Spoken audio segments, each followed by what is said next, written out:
Alors bonjour, aujourd'hui, on revient sur la résolution d'une équation lorsque celle-ci est sous forme canonique.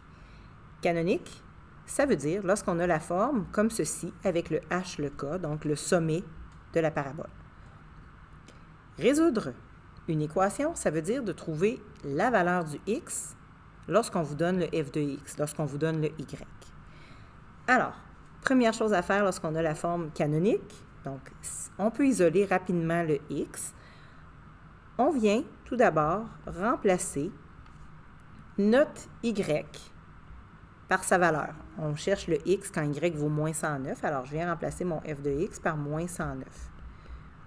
On a donc à isoler, à trouver pour quelle valeur de x le y vaut moins 109. Le x est ici, donc c'est lui que je dois isoler.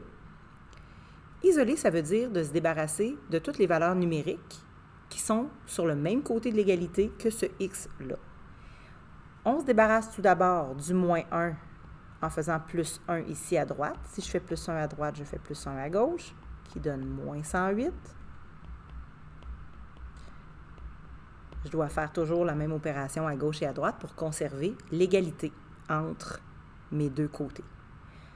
Maintenant, je dois me débarrasser du moins 3 en divisant par moins 3 parce que le moins 3 multiplie la parenthèse. Multiplie la parenthèse où se trouve le x. Donc, l'opération inverse, c'est une division. Moins 108 divisé par moins 3, ça donne 36. Il reste ici x plus 4 à la 2.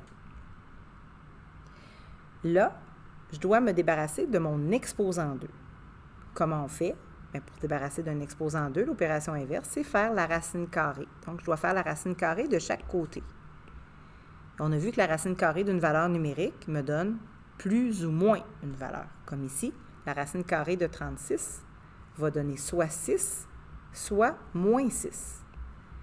Et là, ici, on a x plus 4 sur les deux côtés.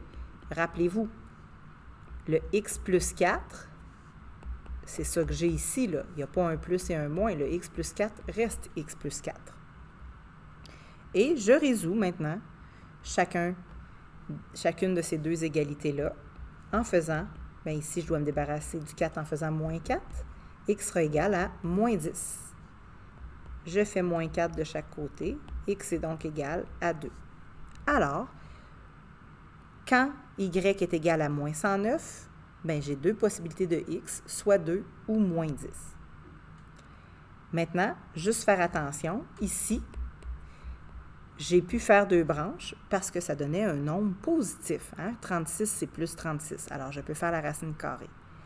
Si j'étais arrivé à un nombre négatif ici, moins 36, bien, je ne peux pas faire la racine carrée d'un nombre négatif. Ça voudrait dire qu'il n'y aurait pas de 0 ou il n'y aurait pas de valeur de x pour y vaut moins 109.